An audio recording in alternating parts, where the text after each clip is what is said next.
Welcome to Perspectives with Asima Silva. Thank you for joining us again. As you know, for the last couple of episodes, we've covered the hot topic since October, the Palestinian and Israeli, and I'm not going to use the word conflict, it's the Palestinian genocide. It's not a conflict because I believe it diminishes the severity of the situation. It's not a war, in my opinion, because it's not between two states. One's an army and the others are civilians. Mostly civilians, 50% children. So I will call it a Palestinian genocide. And today I have a guest who, for her own safety reasons and her concerns, has asked to be left unidentified. But I asked her here because she has a very, very unique perspective on this particular issue. And I wanted to introduce her as a woman who has a Jewish family, was raised in a Jewish family, but they were Reformed Jews and raised more or less as secular, pretty much American, is the best way to describe it. And she has a very different and unique perspective because she looks at this particular issue with both lenses and has a very different take. And I wanted her to share her take with our viewers. Thank you for joining us today. And thank you for being courageous enough to share and voice your opinion. I know that or at least even if you weren't religiously Jewish, coming from a Jewish family, there are many Jewish brothers and sisters out there. If they voice any support for Palestine, there has been backlash of them being called anti-Semitic, and I know that is extremely difficult because I really feel for those Jewish brothers and sisters, and I call them brothers and sisters because for Muslims they are in faith related to us, and the reason why I feel especially for them is because they not only carry the trauma of their ancestry of the Holocaust and anti-Semitism that does exist in this world, but at the same time speaking up for Palestinians seems to then make them the outcast in their own community and their own families sometimes. So I do feel that they're getting it from multiple directions and they're brave, and thank you for being brave regardless if you have changed religions or not, but from I'm sure you have family members and community members that you still have relationships with. I'd like to begin by asking you, would you walk us through how you were introduced to Islam or even this particular issue? First of all, thank you for having me. Appreciate the opportunity to be here. I didn't know anything about Islam or any religions because when I went to public school in New York, the religions were completely out. Separation of church and state meant no religion, which is very different from today where they seem to teach about all religions and everybody's welcome, but at the same time, religion's not welcome. So for me, my first introduction to Islam was when I was 27 and I had met somebody who was Muslim. And because it was like an inherent knowledge, like I didn't even really understand why, but I knew as soon as a person said their name, I was not supposed to be friends with them, right? And so I started to look into Islam because I didn't really know anything about it. In New York, especially back then, it's all Nation of Islam, which according to them, I'm a blonde-haired, blue-eyed devil, right? So I can't be Muslim. And then here I start looking to Islam and reading the Quran. And for me, it was everything that I thought the way people should be treated. The fact that, you take care of people because they're human beings, not because they're the same religion or the same color or anything like that. And I felt like while people do that, the religions didn't always say that. So to me, it just made sense. Like, here's something that's telling me to do what I already thought everybody should be doing. So that was my introduction to Islam. But it was another 3 years until I changed my perspective on the Israeli-Palestinian issue. Because I was raised, like I feel like most Americans are raised, that we were on the right side of history and we're doing the right thing and the Israelis are victims and all these people are attacking them because that's the narrative. I was fortunate because in 2001, I was working at a place where I had access to the internet. mean, it's everywhere now, but it wasn't necessarily back then. And so I started to look online for my news. And I noticed that if I would go to CNN Europe, I would get the polar opposite news. So what they were saying here, was that the Palestinians, did whatever they did. Rockets are killing Israelis. On the European side, they would recognize that these rockets were actually like very useless, almost like they were more of a scare tactic than actually causing any damage. And here, where they would say, throwing rocks at people is a deadly weapon, over there they would recognize that throwing rocks at tanks are actually not putting anybody in danger. They're just a way for people to show their unhappiness and their frustration at the system. And so, that kind of started to get me wondering. And it's hard to get past the narration that we have here in the United States. But I feel like, especially this time around, like, I'm really happy that people are finally starting to notice. And what I've noticed is that whenever, people have sympathy for the Palestinians, then the rhetoric gets stepped up. Like, people say, why are they fighting? Why are they doing this? Well, they tried BDS, right? Boycott, divestment, and sanctions.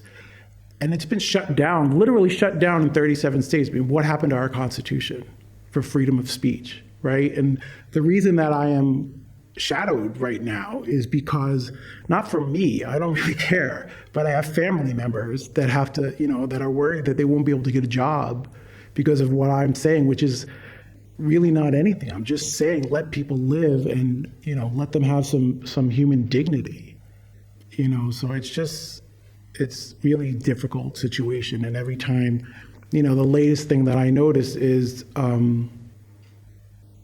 there are UN maps, right, from the 50s that show the percentage of ownership for each group. And all of a sudden now there's this narrative saying that the Israelis bought the land fair and square. And I'm thinking, well, if that were the case, why didn't you ever say it before? Because like I said, I was raised with this issue. Right. And this is the first I'm hearing of that. But unfortunately for my kids who don't know anything, they heard about this and they're like, wait a minute, did you know that they bought it fair and square? So why are we fighting? So it has an impact. And the fact that the Israelis or whoever they're putting out there can say these things without any kind of evidence or proof, just say it, and everybody accepts it. And there's factual evidence on the side of the Palestinians supporting what they're saying, and everybody ignores it and, talks about, how they don't want peace and they only want to die it's ridiculous. And it's just upsetting. So I'm glad you're giving me the opportunity to say this. No, your perspective. When I had heard it, it was definitely, like I had introduced you, extremely unique. When you just mentioned that you're having trouble explaining to your kids some of the, claims that the state of Israel is claiming, or I should say the occupier is claiming, they have internet now. How do you handle those kind of situations? Well, but that's the thing. The internet is so basically useless because the way the algorithms work, they plug up, whatever is going to get the most excitement, or I don't even know. You have companies that are, clearly in favor of Israel and not allowing people who support the Palestinian side to even get their message out. So, and then you have these, like the 40 beheaded babies, that came out instantly. The fact that it was never true is kind of irrelevant. Even the number of people that died, they said 1,400. Now they're saying 1,200. But Haaretz, which is a website in Israel, listed the names of everybody. Only 25 are even below the age of 18. No one is less than 4. There was like 5 people below the age of 15 or 14. So the fact that they're putting that information out, and yet people are still talking about beheaded babies and raped people and whatever, it doesn't make any sense, right? So the narrative, I feel, is really so important for people to start understanding the deep fakes and the misinformation that's out there. And it's hard to find any actual, true information. But for me, I look at as many sources as I can find, and I never pass along anything that's not dated and supported from something. I find stuff from Al Jazeera, I don't pass it along because I know nobody here trusts it. Whether it's legit or not, which I think it is, nobody here trusts it. Right? So there's no point in passing that along to anybody if you're trying to get people to see what's going on, right? But it's a very difficult thing because to me, this is about humanity and the fact that, and we've known this since the Ukraine war, that if you are white, your humanity is valued, and if you are not white, your humanity is not valued. And I think that's just a really sad statement, and it's why I became Muslim, because if you're Muslim, everybody's humanity is valued equally. So you touched on something that I have to work hard to wrap my head around. For someone from like the Indian subcontinent ethnicity, to us, white is very relative. And, when someone says the Middle Easterners are not white, it's a little confusing sometimes because to us, we're like very, very few shades difference, if anything. But it is something that I know as a reality that people do understand those differences and act on those differences. But I think what you're talking about is a little bit different, though, because you're talking about skin color, and I'm talking about being from Europe and Russia, right? So I mean, there are Arab Jews. There always have been, and they, in the state of Israel, are not treated the same as the Jews from the U.S. or from other countries, right? I mean, in the 90s, they rejected the Ethiopian Jews. They are actually religious people, and they were rejected. They were not allowed to have citizenship, which is supposed to be automatic for anybody, that has their grandmother is Jewish, or I think it used to be your mother was Jewish. Now I saw it was your grandmother. But, if you convert to Judaism, that's not what they're looking for because they're a secular state. That's why, to me, I don't know when this became a religious issue. To me, this has nothing to do with religion. I mean, when I became Muslim and saw what was going on in 2001 and Hanan Ashrawi and Saeed Barakat, I'm like, wait a minute, they're Christians. What are they doing there? Right? Because here it's supposed to be Jews against Muslims. You don't even, we're not even getting the full picture here. And the fact that we all are, going from Columbus Day to Indigenous Day and Thanksgiving to whatever they want to call that now, and yet we're allowing this to happen in a different part of the world, it just doesn't make any sense. Have you had conversations with anyone who is having difficulty understanding your point of view on this issue? And if so, how's that going? Well, I was actually, my brother, after I became Muslim, he became more religious as a Jew. So he's now he's what I would consider conservative, if not Orthodox. He doesn't wear a yarmulke all the time, but he goes to Shabbos every Friday. He observes the Sabbath, which is that you don't, work on that Friday night to Saturday. He celebrates every little holiday. I mean, I didn't know there were that many holidays in the Jewish religion because as a kid, we didn't even celebrate Hanukkah. We celebrated Christmas. And we celebrated Passover, but it was like my dad would go, and it would be done in 15 minutes, whereas most Seders will take a couple of hours. And we brought matzah to school during Passover because, we were never off during Passover. Now I think maybe, I don't even know if they are now. But so that was the extent of it. And so for him now, he's more religious, but I still feel like he's a decent person because we were raised, to care about people, not just, people like us. And we were raised, to know right from wrong, which is why I feel like, something that attracted me to Islam. But the difference between me and my brother is that I'm a girl and he's a boy. And the Jewish religion, that makes a big deal. In Islam, you're all still equal. So he doesn't really see the issues that I had. But for this issue, I've tried to talk to him and I've tried to appeal to him because he's a logical person, he's a lawyer, he's seen some of the problems in this country firsthand. But on this particular issue, it's like he's just spewing talking points. He told me about the beheaded babies, doesn't care that it's not real. He told me about the rapes, which I don't know where that even came from. He told me, that what happened to the Indians was okay because that's how the world works. Even if it was okay back then, it's not okay anymore, right? We didn't have the United Nations or the League of Nations when the Indians were pushed off their lands. Because according to international law now, which Israel has signed on to, that's not okay. If you take somebody's land in a war, which again, like you said, what's going on is not a war now. I mean, back then it was all the Arabs. I don't know. But if you take somebody's land in a war, you have to give it back. Period, end of story, right? And so all these UN resolutions that we went into Iraq because they violated one resolution, Israel has violated repeatedly, and nobody seems to care. So it seems like it's a struggle of like individual good human beings and people that want power and money. Like I don't think it's not about Jewish and Muslim. It's definitely not. And for people here, I don't really blame them that they can't see the other side, because there's a lot of hard work going into preventing people from seeing it. So I mean, I just hope that eventually for me, like I actually blocked him recently because I just can't, it's too much for me to to go through with him.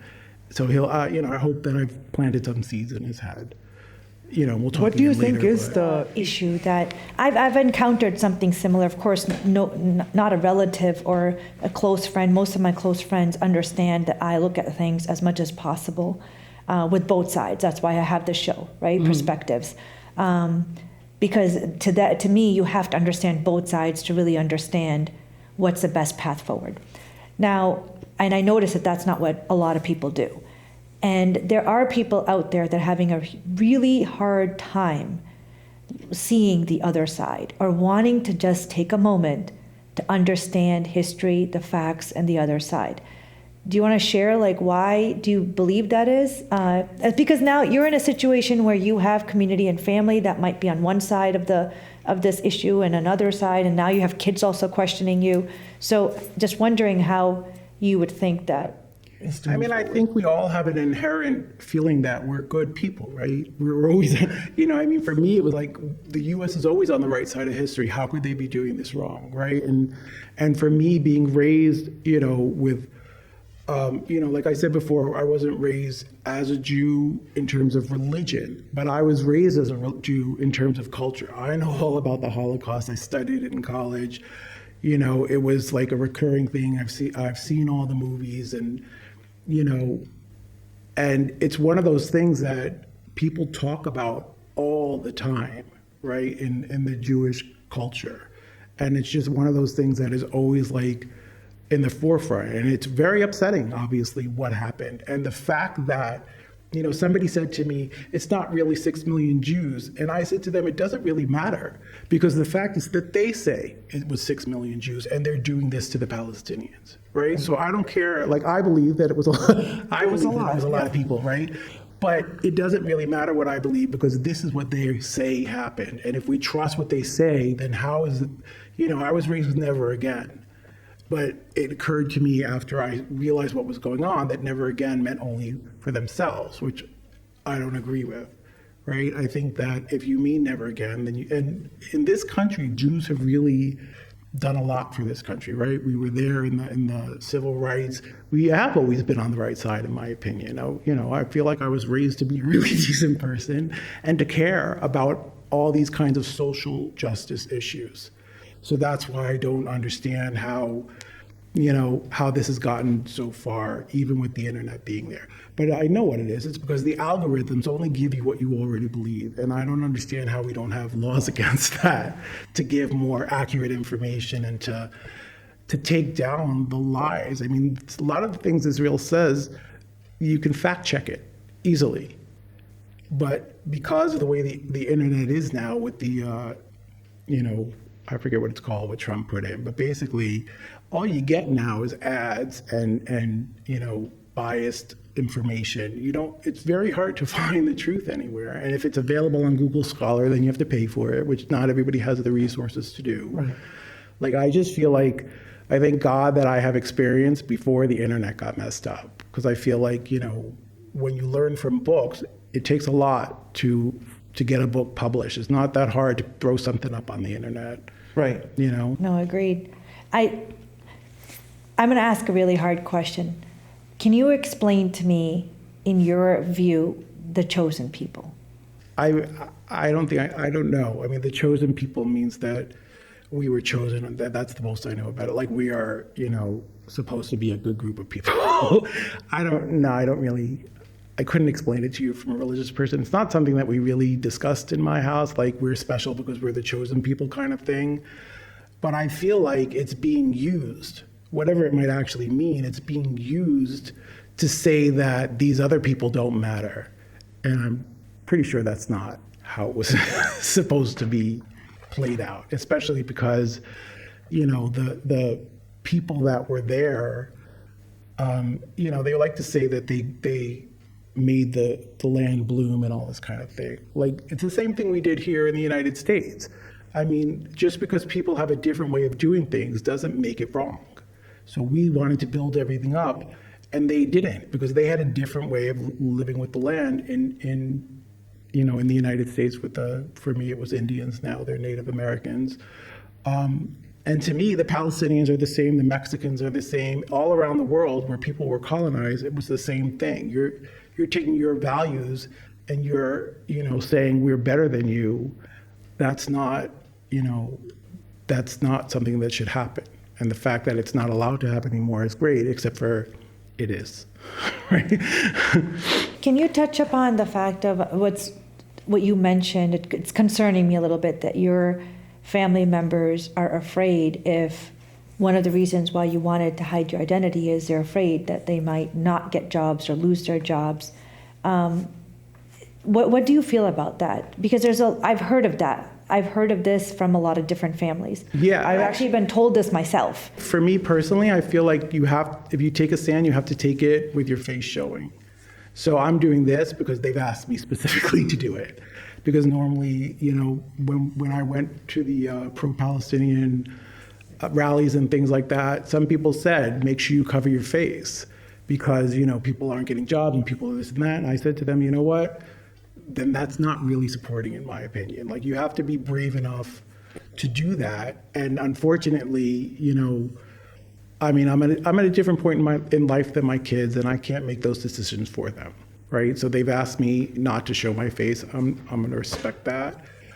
But I think it's because, people have come out so strongly. I mean, you have CEOs saying that they won't hire anybody. You have colleges that are, they're, canceling clubs on campus because they say free Palestine or from the river to the sea. And that's interpreted as being anti-Semitic because that's what Israelis have said it is. But it's not anti-Semitic. I mean, how else can you support Palestine except to say free them from the oppression that they're suffering, right, and free them from the humiliation that they go through on a daily basis. And that whole area, nobody's saying that because you say from the river to the sea. Gaza is on one side and the West Bank is on the other. So it is from the river to the sea. And they've been saying this way before, because I asked about it when I started to hear that, another kind of new narrative, because it was starting to, it's kind of a rallying cry in support of Palestinians, not to call for the annihilation of Israel. Israel is saying that because they want to be able to shut it down, just like they shut down any conversation by saying anti-Semitism. But if you look up the definition of a Semite in the dictionary, it says anybody who speaks Arabic or Hebrew. So they're all Semites over there. So you can't be against yourself, right? But then if you go to Wikipedia, there's a locked page now that talks about Semite. It used to be this, but now it's really this, and that's why it only applies to us. Because they know that knowledge is out there now. And again, it's something that I learned after, years of being a Muslim. I looked up the word to find out that it's Arab speakers too was kind of shocking to me, because it's been, it's been taken up as this cry, which really just shuts down conversation. And of course, that's very effective. right? To be able to shut down the conversation when you really aren't on the right side of that conversation. What would you recommend? Because you said you didn't, and we only have like a couple minutes, but what would you recommend for young people who are in the day of internet, in the age of internet, where books and libraries are not as common or as frequently visited as they used to be? How to get all this information that you learned on your own to be able to kind of parse through the lies, the fake news, and find I think that's a whole discussion in and of itself. But to me, my dad used to say that he would read, when I grew up in New York, and he would read all three of the main papers at the time. It was the Daily News, the New York Post, and the New York Times. And every day he would read all three so that he could see different perspectives, just like your show is perspectives.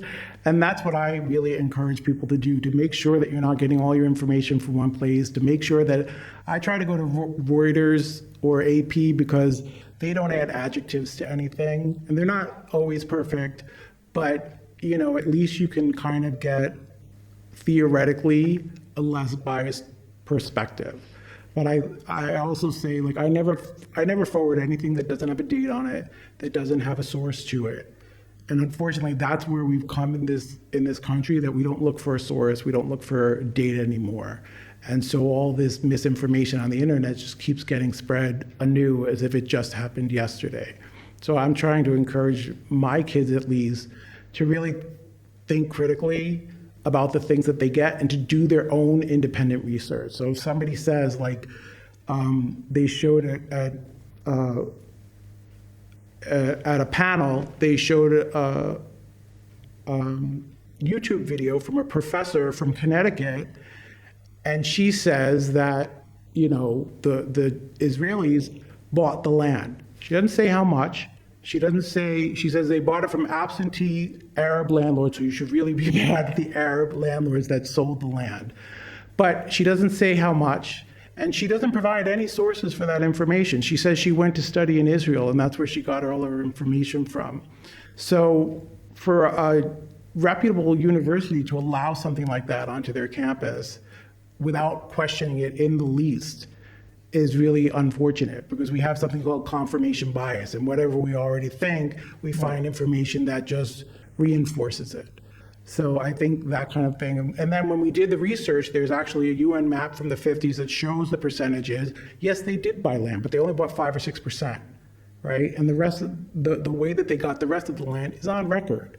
So to come now, 75 years later, and try to rewrite history is very easy in the age of internet. Right, to rewrite history. So we need to really, really make the effort to find the true history. We are running out of time, so let me just wrap up. We're going to continue this conversation because we just started the conversation. But one thing that I would like you to take away, at least with this episode, is the key to learning the other side. Compare different narratives, compare different sources of material.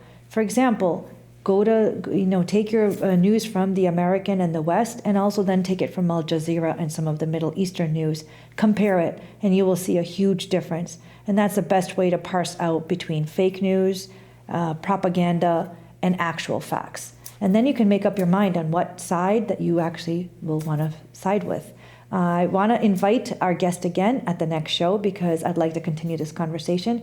I hope you join us again with Perspectives with Asima Silva.